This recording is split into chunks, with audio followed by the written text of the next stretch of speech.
अच्छा, तो ये फिर ये एक इक्वेशन थी। इस इक्वेशन से अगर आप देखेंगे 27.25 इस इक्वेशन को, तो आप देखें कि ये जो ऊपर पिक्चर बनी हुई है इसको इन्होंने इक्वेशन की फॉर्म में लिखा है। वो क्या लिखा है कि ये एक U-235 है जो ये यहाँ पे है, इसके साथ एक न्यूट्रॉन को हिट करवाया और वो न्यूट्रॉन ये है, यहाँ प्लस हो गया है। अगर मैं इसको एनोटेट करूँ, ये वाली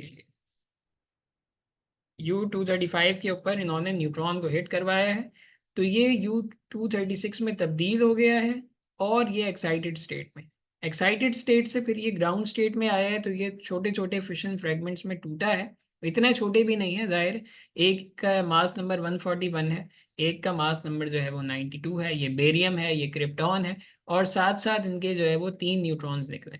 इसमें भी किस चीज़ को खातिर में रखना चाहिए या देखना चाहिए, वेरीफाई करना चाहिए, वो क्या चीज़ है कि क्या मास नंबर प्रोसेस से पहले और मास नंबर प्रोसेस के बाद, या एटॉमिक नंबर प्रोसेस से पहले और एटॉमिक नंबर प्रोसेस के बाद, क्या ये बराबर हैं, कंजर्व हैं या नहीं है। तो आप यहाँ पे देखेंगे कि प्रोसेस से पहले जो मास नंबर था वो 236 था, 235 ये वाला और एक ये वाला, तो ये 236 है। तो प्रोसेस के बाद क्या ये सेम है या नहीं है। 141 में 92 आप ऐड करें तो ये कितना हो जाएगा, 231 प्लस 2 233। लेकिन यहाँ 236 है तो 3 का फर्क आ रहा है, तो वो 3 फर्क जो है वो न्यूट्रॉन पूरा कर देगा। इसमें 3 न्यूट्रॉन जब ऐड होंगे तो ये 236 हो जाएगा मास नंबर। चार्ज नंबर जो एटॉमिक नंबर है वो कैसे देखेंगे कि बेरियम का 56 है, क्रिप्टॉन का 36 है। 36 और 56 ये कितना हो जाता है, 92 हो जाता है। तो प्रोसेस से पहले भी क्या था, 92 था। अच्छा, अब ये जो 200 मेगा इलेक्ट्रॉन वोल्ट जो एनर्जी निकल रही है, इसमें रिलीज हो रही है energy, it's a huge amount of energy. ये कैसे निकल रही है कि आप इसमें से मास डिफेक्ट जो है वो कैलकुलेट करेंगे। आप देखेंगे कि प्रोसेस से पहले एक न्यूट्रॉन का मास कितना था, इसका U-235 का मास कितना था, इन दोनों को प्लस करेंगे और प्रोसेस के बाद आप चेक करेंगे कि बेरियम का मास कितना है, क्रिप्टॉन का मास कितना है और 3 न्यूट्रॉन का मास कितना है। इन दोनों को प्लस करें, इन तीनों को प्लस करें और इनका डिफरेंस आप निकालें। लेट से अगर इसका मास A है और इसका मास अगर जो है वो B है, तो जो मास होगा M, मास डिफेक्ट होगा वो अगर मैं लिखूं डेल्टा M से, तो वो डेल्टा M क्या होगा, A-B। ए में से मैं बी को माइनस कर दूंगा तो आपके पास डेल्टा एम आ जाएगा। और इसको जब आप सी स्क्वायर से मल्टीप्लाई कर देंगे तो ये मास जो है ये कन्वर्ट हो जाएगा किसके अंदर, एनर्जी के अंदर। और वही एनर्जी जो है वो आपको यहाँ नजर आ रही है, 200 मेगा इलेक्ट्रॉन वोल्ट। ठीक है, तो ये क्या प्रोसेस था, ये प्रोसेस था आपका किस, कौन सा प्रोसेस था ये था आपका फिशन का प्रोसेस। उसके बाद आप आ जाएं, उसके बाद आप आ जाएंगे किसमें, फ्यूजन। अच्छा, फ्यूजन में क्या हुआ है, फ्यूजन में जो है आप देखेंगे, ये फ्यूजन है और इस फ्यूजन में आप देखेंगे कि ये, इसमें क्या होता है, ये फिशन का रिवर्स प्रोसेस है। क्या है, it is the reverse process of the fission. Reverse process of the fission क्या है, कैसे है reverse process of the fission, कि इसके अंदर जो है वो एक दो छोटे छोटे न्यूक्लियाइड्स होंगे और वो न्यूक्लियाइड्स क्या होंगे, वो न्यूक्लियाइड्स एक दूसरे के अंदर एब्जॉर्ब हो जाएंगे, फ्यूज हो जाएंगे। तो जब वो फ्यूज होंगे एक दूसरे के अंदर, तो फ्यूज होने से क्या होगा कि वो एक हैवियर एलिमेंट में तब्दील हो जाएंगे। जाहिर है दो लाइटर एलिमेंट्स हैं, और वो दो लाइटर एलिमेंट्स जब मिलेंगे तो वो हैवियर एलिमेंट बन जाएंगे। जैसे दो हाइड्रोजन एटम है, तो एक हाइड्रोजन दो हाइड्रोजन जब ये मिलेंगे तो ये हीलियम में तब्दील हो जाएंगे। इसी तरीके से जब दो हीलियम मिलेंगे तो वो किसी और में तब्दील हो जाएंगे। ठीक है, तो ये ऐसे इस प्रोसेस को कहते हैं fusion. The process of combining two light nuclides, ये जो है दो लाइट न्यूक्लियाइड्स हों और जब वो मिल जाए तो उनसे क्या बनेगा, हैवी न्यूक्लियस बनेगा। और उस हैवी न्यूक्लियस के बनने में फिर with the release of huge amount of energy due to mass effect is known as nuclear fusion. अब इसमें भी एनर्जी रिलीज होगी और वो एनर्जी रिलीज कैसे होगी, जो मास का फर्क होगा। यानी कि जो दो लाइटर एलिमेंट्स का मास था उनको प्लस करें और जो हैवियर एलिमेंट बना है उसके मास को इनमें से माइनस कर दें, तो जो फर्क आएगा मास का उसको सी स्क्वायर से मल्टीप्लाई कर देंगे तो वो एनर्जी होगी। और इतनी ही अमाउंट ऑफ एनर्जी जो है वो रिलीज होगी किसमें, इस फ्यूजन के प्रोसेस में। तो आप यहाँ पे देखेंगे, यहाँ पे आप देखें कि क्या है, कि दो न्यूक्लियाई हैं हैवी हाइड्रोजन एटम के या ड्यूट्रियम के। अच्छा, अब मुझे ज़रा सा आप बताएं, ये तो मैं ही बोले जा रहा हूँ, आप पता नहीं सुन रहे या नहीं सुन रहे। तो ज़रा सा मुझे ये बताएं कि ये ड्यूट्रियम जो है ये क्या चीज़ होती है, क्या है इस ये हाइड्रोजन से, या जो एक प्रोटियम है उससे कैसे फ़र्क है इसमें ड्यूट्रियम में? हम्म। हेलो, जो पार्टिसिपेंट्स हैं, जो ये चार बैठे हुए हैं, ये कोई अपना माइक अनम्यूट करे और बताए मुझे।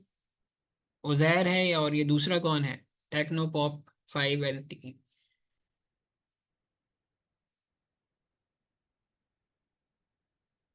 जी, जो पार्टिसिपेंट्स बैठे हुए हैं, मुझे बताएं क्या फ़र्क है इनमें, प्रोटियम में और ड्यूट्रियम में क्या फ़र्क है?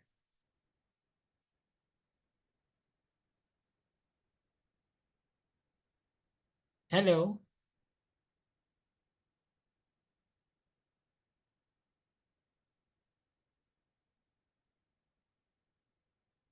बेटा आवाज़ आ रही है आप लोगों को?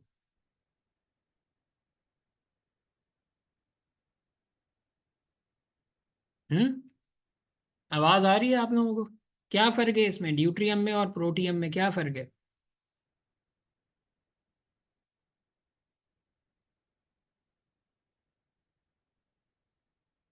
No idea? अच्छा, नो आइडिया तो नहीं होना चाहिए। ड्यूट्रियम में और प्रोटियम में असल में फ़र्क ये है कि ड्यूट्रियम के अंदर कितने होते हैं, इसके अंदर एक प्रोटॉन होता है और एक न्यूट्रॉन होता है।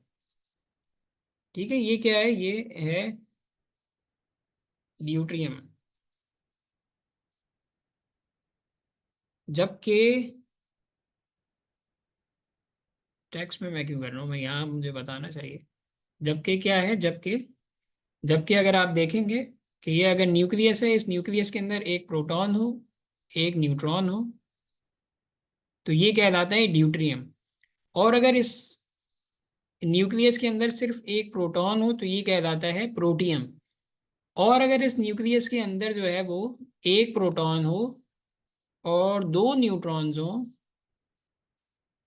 तो ये कहलाता है ट्रीशियम। इसको ट्रीशियम को टी से लिख देते हैं, ड्यूट्रियम को जो है वो डी से लिख देते हैं, और प्रोटियम को जो है वो पी से लिख देते हैं। ठीक है, तो ये एक ही हाइड्रोजन एटम है लेकिन उसके तीन आइसोटोप्स हैं, मुख्तलिफ आइसोटोप्स। तो ये दो आपको ड्यूट्रियम जो है वो यहाँ पे नज़र आ रहे हैं, दो ड्यूट्रियम्स आपको नज़र आए हैं यहाँ पे। और इसमें आप देखेंगे क्या है ये? जी वही मैं बता रहा हूँ, मैंने बता दिया है कि दो प्रोटॉन्स हो तो फिर वो हाइड्रोजन नहीं रहेगा, बल्कि वो क्या हो जाएगा, वो तब्दील हो जाएगा किसके अंदर, हीलियम के अंदर। ठीक है, उसका एटॉमिक नंबर चेंज हो जाएगा। यहाँ पे एटॉमिक नंबर आप देखेंगे सेम है, क्योंकि सब में प्रोटॉन्स की तादाद एक ही, एक प्रोटॉन एक प्रोटॉन एक प्रोटॉन। सिर्फ न्यूट्रॉन की तादाद चेंज हो रही है, इसका मतलब कि चार्ज नंबर जो है वो चेंज नहीं हो रहा है, मास नंबर चेंज हो रहा है। तो मास नंबर अगर चेंज हो और चार्ज नंबर सेम हो तो ऐसे एलिमेंट्स को, ये क्या होते हैं, ये एक दूसरे के आइसोटोप्स होते हैं। ठीक है, ये एक ही एलिमेंट है, उसके मुख्तलिफ आइसोटोप्स हैं। तो अब आप ये यहाँ पे देखेंगे, यहाँ पे क्या हुआ है, यहाँ पे एक हाइड्रोजन, ये ड्यूट्रियम दूसरे ड्यूट्रियम से मिला तो एक क्या बन गया यहाँ पे, एक यहाँ पे बना है ट्रीशियम, और साथ में एक ये हाइड्रोजन है, ये 1H1 ही होगा। ये 1H1 क्यों होगा, टू क्यों नहीं होगा? इसकी क्या वजह हो सकती है? ये 1H2 बुक में लिखा हुआ था, लेकिन मैंने इसको काट के जो है वो 1H1 कर दिया। मैंने कहा कि यहाँ टू नहीं आना चाहिए बल्कि यहाँ वन आएगा। वन क्यों आएगा यहाँ पे, ये मुझे ज़रा समझाएं। क्यों आएगा वन यहाँ पे, टू क्यों नहीं आएगा?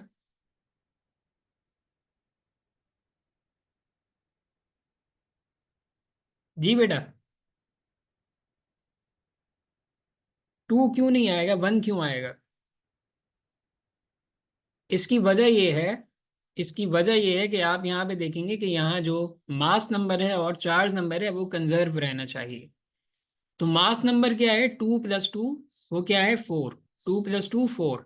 ठीक है, तो 3 + 1 होता है 4। 3 + 2 क्या हो जाएगा, 5। अगर 3 + 2 हो तो ये मास नंबर की कंजर्वेशन नहीं है। इस वजह से क्या होगा, हाँ very good for conservation. Conservation के लिए क्या है, कंजर्वेशन के लिए क्या होना चाहिए कि यहाँ पे 2 नहीं आएगा बल्कि 1 आएगा, क्योंकि प्रोसेस से पहले मास नंबर क्या था, 4 था। तो प्रोसेस के बाद भी टोटल मास नंबर 4 होना चाहिए। और चार्ज नंबर तो यहाँ पे भी 2 था, यहाँ पे भी 2 ही है। और इस प्रोसेस में आप देखेंगे, इस प्रोसेस में आपको एनर्जी कितनी मिली है, 4 मेगा इलेक्ट्रॉन वोल्ट। ठीक है। अच्छा, इसके बाद क्या होता है, इसके बाद आप देखेंगे, इसके बाद ये होना चाहिए कि अब ये तब्दील होगा किस में, ये पहले ट्रीशियम में तब्दील हो गया है और किस में, हाइड्रोजन में तब्दील हुआ है, प्रोटियम में। अब क्या होगा कि अब ये ट्रीशियम जो है अगेन रिएक्शन करेगा किसके साथ, ड्यूट्रियम के साथ। तो ये ट्रीशियम एक आ गया 1H3, और ये एक ड्यूट्रियम है 1H2। अब इन दोनों का जब रिएक्शन होगा, ये दोनों जब फ्यूज होंगे, तो इससे क्या बन जाएगा, इससे हीलियम बनेगा।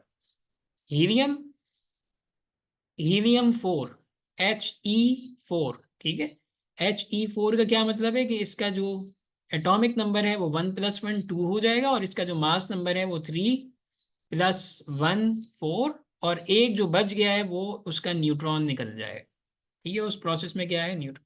तो आप यहाँ पे ये फिगर भी आपको नजर आ रही है, ये फिगर आप देखें यहाँ पे कि एक ट्रीटियम है और एक ये जो है ड्यूट्रियम है। जब ये दोनों मिले हैं, फ्यूज हुआ है, फ्यूजन हुई है, तो इस फ्यूजन के अमल में क्या हुआ है, एक हीलियम न्यूक्लियस आपको मिला है, एक हीलियम आपको मिल गया है, और साथ में आपको एक न्यूट्रॉन जो है वो मिल गया है। और इस प्रोसेस में इतनी ह्यूज अमाउंट ऑफ एनर्जी जो है वो रिलीज हुई, 17.6 मेगा इलेक्ट्रॉन वोल्ट। तो इस पूरे प्रोसेस में कितनी एनर्जी रिलीज हुई होगी, वो आप सम कर देंगे, 4 मेगा इलेक्ट्रॉन वोल्ट जो कि 27.26 इक्वेशन में है, उसमें आप प्लस कर देंगे 17.6 मेगा इलेक्ट्रॉन वोल्ट जो कि 27.27 इक्वेशन में है। इन दोनों को जब आप प्लस करेंगे तो ये टोटल एनर्जी आपको मिल जाएगी, वो कितनी होगी, 21.6 मेगा इलेक्ट्रॉन वोल्ट। अच्छा, अब क्या है सवाल, मेटल या नॉन मेटल फ्यूजन हो सकता है या मेटल टू मेटल होगा।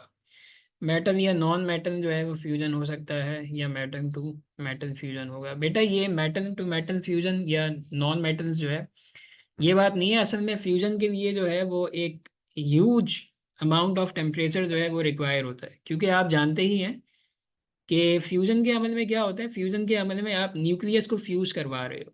तो न्यूक्लियस के अंदर क्या होते हैं, प्रोटॉन्स होते हैं। ठीक है।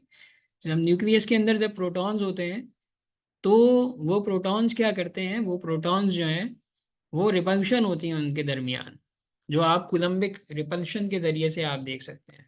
अब यहाँ पे अगर आप कूलम्बिक फोर्स लिखें, F = K Q1 Q2/r²। ये मैंने आपको पिछली क्लास में भी बताया था कि न्यूक्लियस जो है उसका साइज 1 फेम्टोमीटर होता है। 1 फेम्टोमीटर, 1 फेम्टोमीटर का मतलब ये है 10⁻⁻15 ऑफ मीटर। तो 10⁻⁻15 मीटर का जब आप स्क्वायर लेंगे, तो वो 10⁻⁻30 हो जाएगा नीचे, लेकिन ये 30 नीचे नहीं रहेगा, फिर जब ये ऊपर आएगा तो ये 10⁻+30 हो जाएगा। ठीक है। तो यानी कि जब आप न्यूक्लियस के अंदर एलिमेंट्स को फ्यूज करना चाहते हैं, तो आपको ये जो ह्यूज अमाउंट ऑफ फोर्स है, रिपल्सिव फोर्स है, इस फोर्स को ओवरकम करना होगा, जो कि ऑर्डिनरी या जो ऑर्डिनरी कंडीशंस होती हैं उनमें ये पॉसिबल नहीं होता। तो इसके लिए ह्यूज अमाउंट ऑफ टेम्परेचर चाहिए होता है। इसलिए ये जो ये सारा प्रोसेस आपको नज़र आ रहा है, ये हाइड्रोजन जो ड्यूट्रियम और ड्यूट्रियम मिले हैं, फिर ट्रीशियम और ड्यूट्रियम मिले हैं, और हीलियम अमल में आया है, हीलियम न्यूक्लियस आपको मिला है। ये प्रोसेस जो है वो 10⁻7 केल्विन या 10⁻8 केल्विन पे ये प्रोसेस जाके होते हैं, और वो कहाँ पे होते हैं, सन पे होते हैं। क्योंकि सन क्या है, एक ह्यूज गैस बॉल है। ठीक है। तो उस गैशियस बॉल के अंदर क्या होता है, ये सारे प्रोसेस होते हैं। तो और सन पे जो है वो ये टेम्परेचर हासिल भी हो जाता है, इसलिए फ्यूजन का प्रोसेस वहाँ हो जाता है सन पे। और रही बात ये कि नॉन मेटल और मेटल फ्यूज हो सकते हैं या नहीं हो सकते, तो अगर आप उनको कंडीशंस उनकी सेटिस्फाई करते हैं तो हो जाएगी फ्यूजन। ठीक है। अच्छा, अच्छा इसके बाद जो है, इसके बाद अब आप देखें यहाँ, वो क्या है, इसके बाद की जो चीज़ है वो fission chain reaction. Fission chain reaction. अच्छा, फिशन चेन रिएक्शन में आप देखें, इसको मैं थोड़ा सा छोटा करूँ ताकि फिशन चेन रिएक्शन, ये देखें, ये पूरी आपको एक चेन नज़र आ रही है, ये पूरी क्या है, एक चेन है।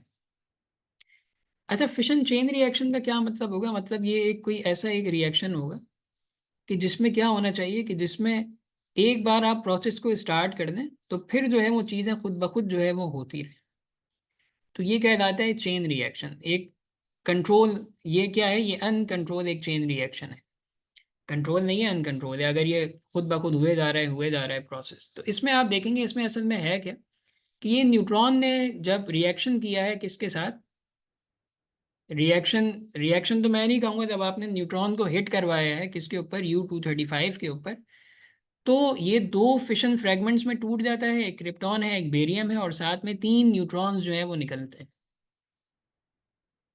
अच्छा, अब ऐसा नहीं होता कि आपके पास एक यूरेनियम का अगर एक सैंपल है तो उस सैंपल में जो है वो सिर्फ एक ही यूरेनियम का जो है वो एटम हो, नहीं, बल्कि एवोगैड्रो नंबर ऑफ एटम्स जो हैं वो होते हैं वहाँ मौजूद। एवोगैड्रो नंबर का मतलब ये है कि अगर एक मोल आपके पास यूरेनियम एटम है U-235, तो इसका मतलब ये होगा कि इस U-235 के अगर 235 ग्राम आपके पास ये सैंपल है, तो इस सैंपल के अंदर Avogadro number of uranium atoms होंगे। तो ये एक यूरेनियम एटम के साथ क्या हुआ है, एक न्यूट्रॉन हिट किया है, एक न्यूट्रॉन ने हिट किया है। तो जब एक न्यूट्रॉन ने इस यूरेनियम 235 को जब इसने हिट किया है, तो इससे ये क्रिप्टॉन और बेरियम में टूट गया है दो फिशन फ्रेगमेंट्स में, और साथ तीन न्यूट्रॉन्स जो है वो एमिट आउट हुए। अब ये तीन न्यूट्रॉन्स क्या करेंगे, जो उस सैंपल में मजीद यूरेनियम के एटम्स होंगे उनके साथ रिएक्शन करेंगे। अब ये एक न्यूट्रॉन जो है वो एक U-235 के साथ करेगा, दूसरा न्यूट्रॉन जो है वो दूसरे 235 के साथ, तीसरा न्यूट्रॉन जो है वो तीसरे U-235 के साथ। और अब देखें इससे क्या होगा कि इन तीन न्यूट्रॉन से फिर आगे 9 न्यूट्रॉन्स निकलेंगे। ये न्यूट्रॉन जब इससे जाके हिट किया तो फिर दो फिशन फ्रेगमेंट्स बने और तीन न्यूट्रॉन, दो फिशन फ्रेगमेंट्स और तीन न्यूट्रॉन्स, दो फिशन फ्रेगमेंट्स और तीन न्यूट्रॉन्स, ठीक है। तो ये एक न्यूट्रॉन सा, एक से तीन हुए, तीन से नौ हुए, इन नौ से 27 होंगे, 27 से 81 होंगे, 81 से 243, और ये साइकिल जो है ये चलती रहेगी, चलती रहेगी, जब तक कि सारे के सारे यूरेनियम एटम्स जो हैं वो उसमें तब्दील नहीं हो जाएं, किसके अंदर, क्रिप्टॉन और बेरियम के अंदर, ठीक है। तो ये इस किस्म का अगर ये रिएक्शन हो तो इसको कहते हैं फिशन चेन रिएक्शन, ठीक है।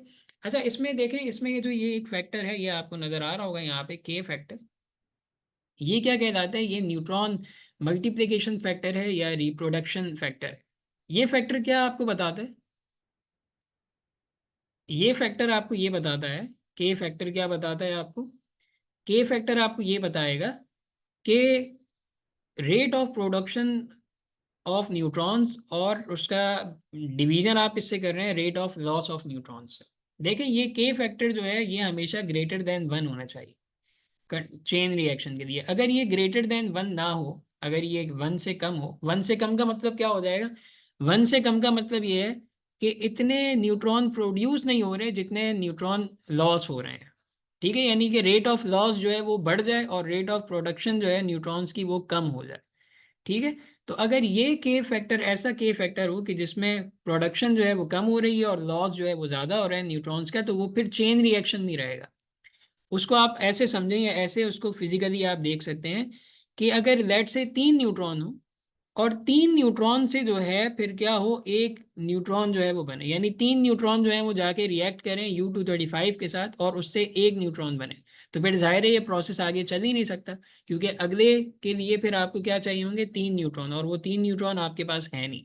तो इसका मतलब ये है कि ये जो के फैक्टर है for chain reaction to be self sustaining, खुद ब खुद चेन रिएक्शन होता रहे, आपको न्यूट्रॉन की यील्ड नहीं प्रोवाइड करनी पड़े, आप एक बार प्रोसेस स्टार्ट करें और ये प्रोसेस फिर खुद ब खुद होता रहे। तो इसमें क्या होता है, हाँ वही मैं बता रहा हूँ ना, अगर न्यूट्रॉन की प्रोडक्शन ना हो, न्यूट्रॉन अगर आप प्रोड्यूस नहीं करेंगे, यानी कि एक से तीन नहीं बने, तो फिर ये सेल्फ सस्टेनिंग नहीं रहेगा प्रोसेस, ठीक है। फिर आपको क्या है, फिर आपको कंटिन्यूअसली न्यूट्रॉन्स जो हैं वो देने होंगे इस यूरेनियम के साथ रिएक्शन के लिए, आपको बाहर से देने पड़ेंगे, ठीक है। तो वो जाहिर है न्यूट्रॉन की यील्ड जो है वो इतनी आसान भी नहीं होती, न्यूट्रॉन्स की यील्ड और उसको न्यूट्रॉन की जो प्रोडक्शन होती है या उसकी यील्ड बनाना, तो वो जो है वो इट्स क्वाइट कॉम्प्लिकेटेड प्रोसेस।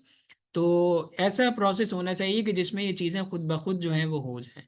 खुद ब खुद का मतलब क्या है कि अब इस प्रोसेस में आप देखेंगे कि एक ही न्यूट्रॉन था, वो आपने एक कहीं से आप लेके आ गए और आपने उस एक न्यूट्रॉन को जो है वो इसके ऊपर हिट करवा दिया। अब इस एक से आगे तीन खुद ही बन गए हैं। ठीक है, अब ये प्रोसेस खुद ब खुद आगे चलेगा। ठीक है, अब आपको अलग से कोई न्यूट्रॉन प्रोवाइड करने की ज़रूरत नहीं है। इस एक से तीन बन गए, अब इन तीन में से इस एक से तीन बनेंगे, फिर इस एक से तीन बनेंगे, इस एक से तीन बनेंगे, यानी इन तीन से आगे नौ बन गए, नौ न्यूट्रॉन्स। फिर नौ से 27 बन जाएंगे, तो न्यूट्रॉन्स की तादाद बढ़ती रहेगी, बढ़ती रहेगी। ठीक है, so the value of k greater than 1 means that neutrons increase or multiply with time। Neutron जो है वो इंक्रीज होते हैं या मल्टीप्लाई होते हैं विद टाइम, बढ़ते रहते हैं टाइम के साथ साथ। अब इसमें जो है एक दो रिएक्शन के टाइप्स हैं, एक कंट्रोल चेन रिएक्शन होता है और दूसरा uncontrol chain reaction. Control chain reaction का मतलब ये है कि ये जो रिएक्शन हो रहा है इसको आप खुद ही कंट्रोल कर सकें, यानी आप कोई ऐसा एक प्रोसेस कोई हो, कोई ऐसी चीज़ आप यूज़ करें प्रोसेस के अंदर कि जहाँ पे ये न्यूट्रॉन की मल्टीप्लिकेशन जो है ये आपके हाथ में, आप इसको कंट्रोल कर सकें।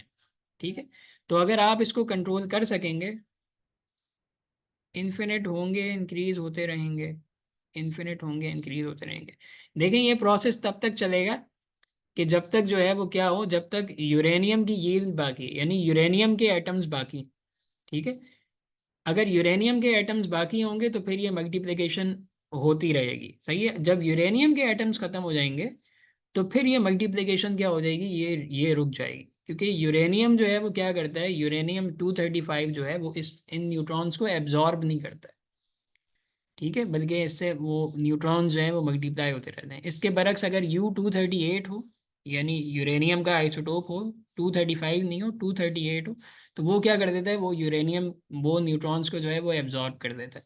यूरेनियम 235 या 236 है, I am not sure about that. लेकिन ये U235 जो है, ये वाला जो आइसोटोप है यूरेनियम का, ये जो है न्यूट्रॉन्स को एब्जॉर्ब नहीं करता है। सही है, ये क्या करता है, इससे न्यूट्रॉन मल्टीप्लाई होते रहते हैं।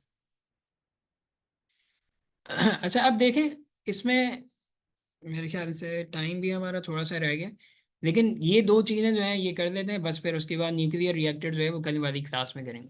अच्छा, ये देखें कंट्रोल चेन रिएक्शन क्या है। कंट्रोल चेन रिएक्शन जो है वो एक ऐसा चेन रिएक्शन है कि जिसमें नंबर ऑफ न्यूट्रॉन्स जो हैं वो जो प्रोड्यूस हो रहे हैं उनको कंट्रोल किया जा सके। जैसे यहाँ पे ये न्यूट्रॉन्स प्रोड्यूस हो रहे हैं, एक से तीन हो रहे हैं, तीन से नौ हो रहे हैं, नौ से 27 हो रहे हैं, 27 से 81 हो रहे हैं, तो इनको अगर कंट्रोल किया जा सके तो फिर ये रिएक्शन क्या कहलाएगा, कंट्रोल चेन रिएक्शन।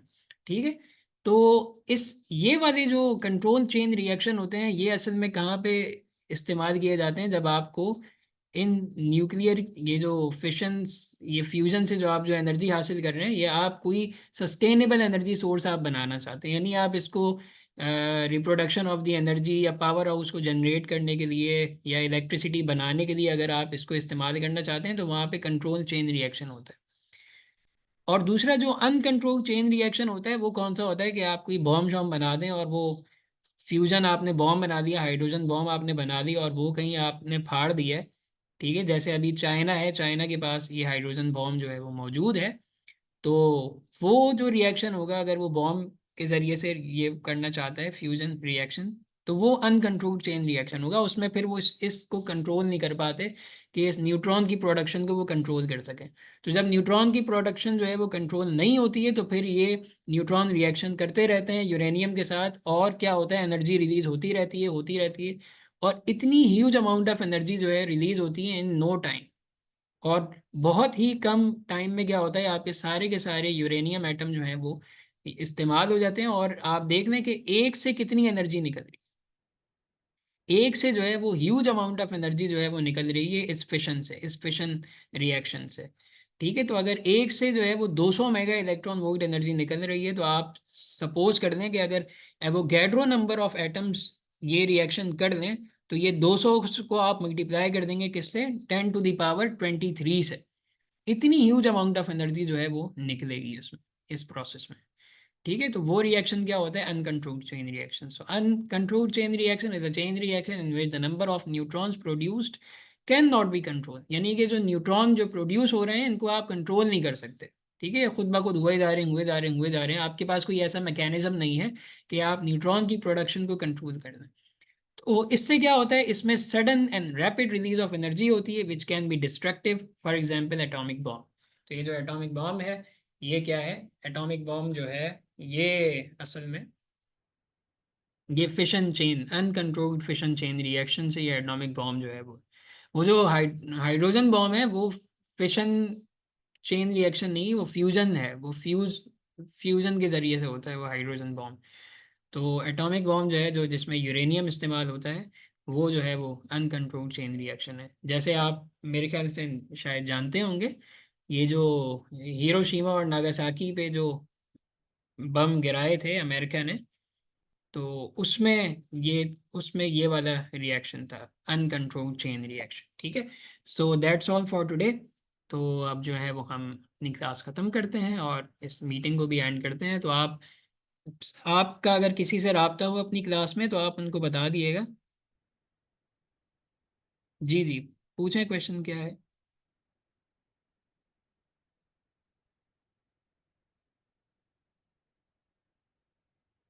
आप अपना माइक म्यूट कर सकते हैं, अनम्यूट कर दें तो आप वो वैसे ही मुझे बता दें लिखने में अगर आपको टाइम लग रहा है तो।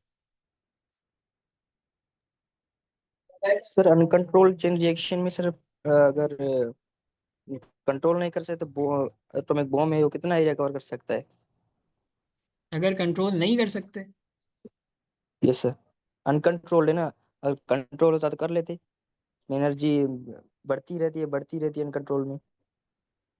अनकंट्रोल में बढ़ती रहती है, कंट्रोल में नहीं होता। कंट्रोल में फिर ये वाला है, ये जो न्यूक्लियर रिएक्टर होता है ना, जो कि अमूमी अमूमी तौर पे जो मुल्क होते हैं, जो कंट्रीज होते हैं, वो न्यूक्लियर रिएक्टर अगर बनाते हैं फॉर दी एनर्जी प्रोडक्शन, और उस एनर्जी को वो यूटिलाइज करना चाहते हैं अपने मुल्क के लिए, मुल्क के कुछ कारखानों को रन करने के लिए, या हाउस होल्ड एप्लीकेशंस के लिए, या इंडस्ट्रीज़ को रन करने के लिए, तो वहाँ पे ये एनर्जी यूज़ होती है। इसमें कौन सा प्रोसेस होता है, controlled chain reaction. Uncontrolled chain reaction में क्या है कि फिर आप इसकी न्यूट्रॉन की जो प्रोडक्शन है उसको कंट्रोल नहीं कर पाते। तो जब आप उसको कंट्रोल नहीं कर पाते तो न्यूट्रॉन जो है वो बढ़ते रहते हैं, बढ़ते रहते हैं, और वो न्यूट्रॉन जो है वो यूरेनियम के रिमेनिंग अमाउंट ऑफ एटम्स के साथ रिएक्शन करते रहते हैं, और जो एनर्जी होती है वो रिलीज होती रहती है, एनर्जी रिलीज होती रहती है उसमें। तो जब एनर्जी रिलीज होती रहती है तो वो जाहिर है एनर्जी, अब 200 मेगा इलेक्ट्रॉन वोल्ट अगर आपको एक उससे मिल रही है एक रिएक्शन से, तो आप इमेजिन कर दें कि जितने नंबर ऑफ एटम्स हों, अगर हर एटम के साथ ये रिएक्शन हो जाए, न्यूट्रॉन रिएक्शन कर दे, तो ये 200 मेगा इलेक्ट्रॉन वोल्ट फिर उसके साथ मल्टीप्लाई हो जाएगी, यानी इतनी ह्यूज अमाउंट ऑफ एनर्जी आपको मिलेगी। ठीक है, ये देखें ना, अगर मैं एनोटेट करके आपको बताऊं यहाँ पे, या टाइप में कर दूं यहाँ, टेक्स्ट है दैट्स इट, यहाँ पे मैं लिख देता हूँ। देखें, अगर एक एक एटम है और इसके साथ अगर न्यूट्रॉन ने रिएक्शन किया है, तो आपको 200 मेगा इलेक्ट्रॉन वोल्ट एनर्जी मिल रही है। ठीक है, लेकिन असल में एक एटम नहीं होता, आपके पास यूरेनियम का सैंपल होगा, उस सैंपल में कुछ यूरेनियम के कुछ ग्राम्स होंगे। तो अगर 235 ग्राम है आपके पास यूरेनियम का ऑफ U-235, तो इट मीन्स कि इसके अंदर एटम्स कितने होंगे, have 6.02 into 10 to the power 23 atoms. ठीक है, तो फिर एनर्जी कितनी हो जाएगी, एनर्जी फिर कितनी होगी, 200 MeV, मेगा इलेक्ट्रॉन वोल्ट, जो कि एक रिएक्शन से मिल रही थी, वो मल्टीप्लाई हो जाएगी किससे, इस नंबर से, एवोगैड्रो नंबर से, क्योंकि ये इतने एटम्स आपके पास मौजूद हैं। ठीक है, तो जब इतने से आप 6.02 इंटू 10 to the power 23, ठीक है, तो इतनी एनर्जी फिर आप देख लें, इतनी, ये तो it's a huge amount of energy. 10 की ताकत 23, 10 की पावर 23 है। ठीक है, तो अनकंट्रोल चेन रिएक्शन में जो है फिर ये होता है कि इतनी ह्यूज अमाउंट ऑफ एनर्जी बहुत ही कम टाइम में आपको मिल जाती है। तो बहुत कम टाइम में तो वो मास डिस्ट्रक्शन फिर होती है, उससे उससे बहुत ज़्यादा तबाही होती है। ठीक है, सही हो गया। Okay sir. ठीक है, अब बाकी जो है वो फिर हम अपनी देख लेंगे, नेक्स्ट जो हमारी क्लास होगी उसमें कर देंगे। ठीक है, तो आज के इंशाल्लाह। लिए इतना ही सही है, और फिर ये न्यूक्लियर रिएक्टर जो है ये हम अपनी नेक्स्ट क्लास, जो कल वाली क्लास होगी उसमें इसको करेंगे। ठीक है। ठीक है सर। ओके, अल्लाह हाफ़िज़।